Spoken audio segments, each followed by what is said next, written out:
Dallas courtroom have seen their share of drama. But what went down with Yella Beezy last week was something else entirely. Picture this.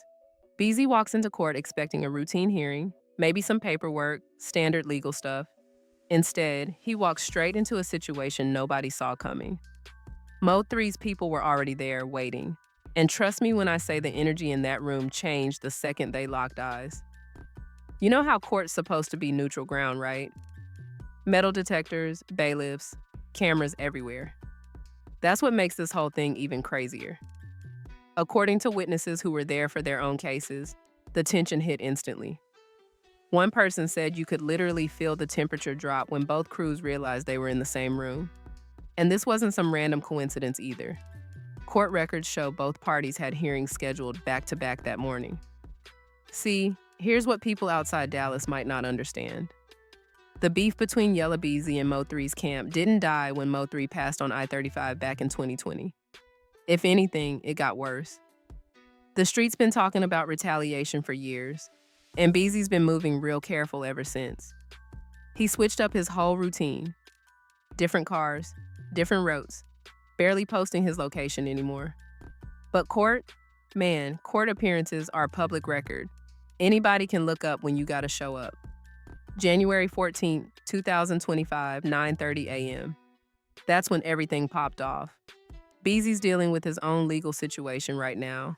Something about alleged involvement in a street incident from 2023. He's been on home confinement, ankle monitor, and everything, so missing court wasn't an option. Mo3's cousin and about 4 other guys from his crew had a completely different case. Something about property damage, but their lawyer supposedly pushed to get their hearing moved to the same day. The first sign something was wrong came when Beezy's security tried to enter through the main entrance. Court officers immediately pulled them aside, saying there was already a situation developing inside. Turns out, Mo3's people had been there since 8 a.m., just sitting in the hallway, not even going into their assigned courtroom yet. They were posted up right by the metal detectors where everybody has to pass through. A woman who was there for a custody hearing told WFAA that she heard one of Mo3's guys say, "There he go," the moment Beezy walked through the door. Now remember, this is inside a courthouse. You can't just swing on somebody with 20 deputies around. But that didn't stop the verbal exchange that followed. From what multiple witnesses described, it started with someone from Mo3's side calling out, "You know what time it is." Not a threat exactly, but everybody understood the message. Beezy's lawyer immediately tried to get him into a separate room, but they had to pass right by Mo3's crew to get to their assigned courtroom. That's when things escalated. One witness said somebody mentioned catching up outside and unfinished business.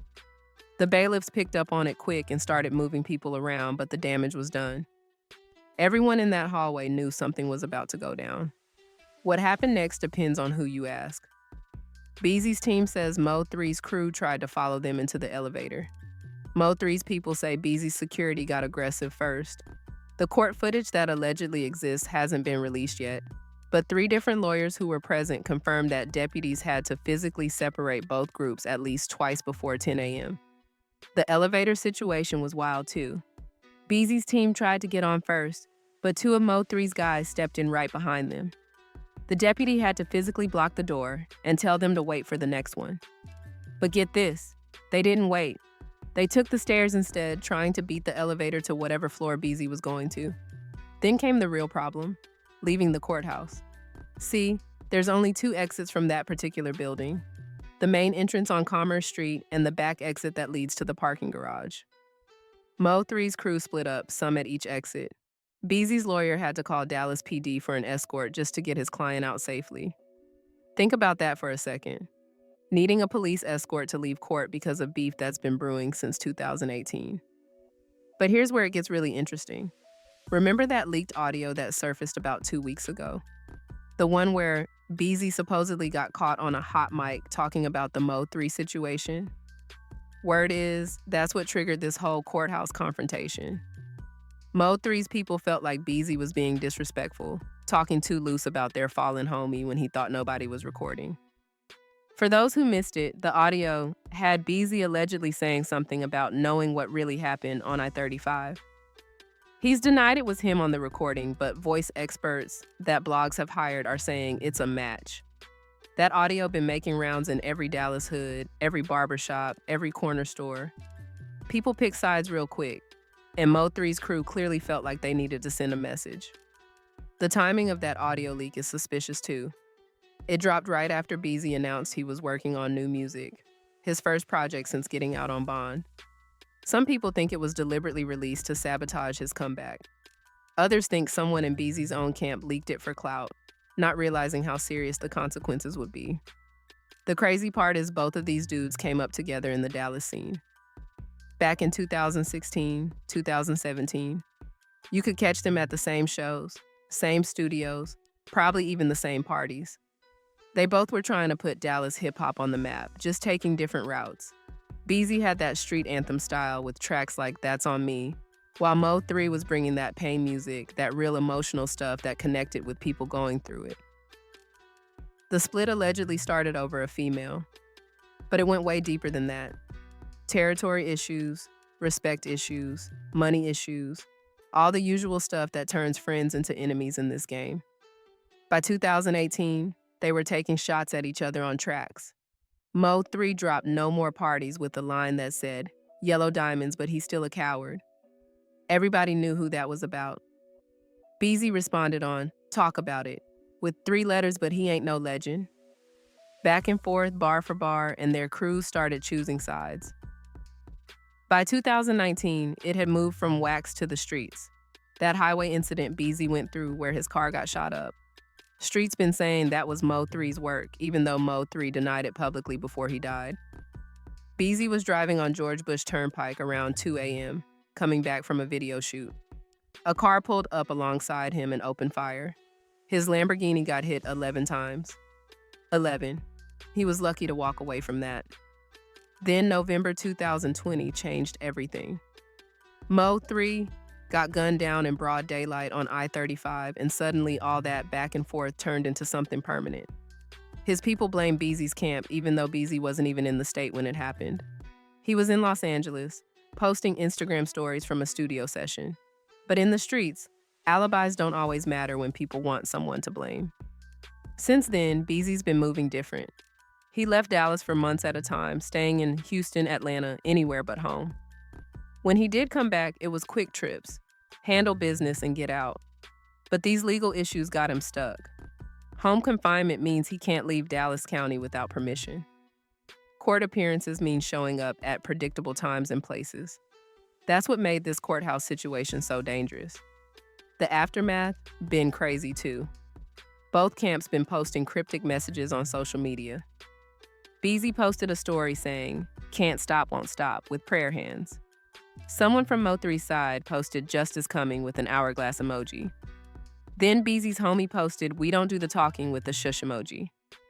And Mo3's brother responded with "Same place, same time," and a clock emoji. The Dallas hip-hop community split right down the middle, with other artists trying to stay neutral, but fans demanding they pick sides. Trap Boy Freddy been trying to stay out of it, but people noticed he liked one of Beezy's posts, and Mo3's fans went crazy in his comments. Asian Doll, who dated Mo3, posted, "Some things can't be forgiven," and everybody knew what that was about. What's really concerning is this might just be the beginning. Dallas PD apparently increased patrols in certain neighborhoods after the courthouse incident. Word is they're expecting retaliation, though nobody's saying from which side. Both crews got people willing to crash out over this, and that's what has old heads in the city trying to call for peace. One OG from South Dallas who knew both artists personally told me something that stuck. He said, "These young boys don't understand that when you gone, you gone. Mo3 not coming back regardless of what happens to Beezy. And if something happens to Beezy, he not coming back either. All this violence just leaving more mothers crying." He's right too. Mo3 left behind kids. Beezy got kids. Their crews got families. But when you're caught up in it, when you're living it every day, that logic goes out the window. It becomes about pride, about not looking weak, about standing on business, as they say. The courthouse confrontation showed that even 4 years after Mo3's death, this situation is far from over.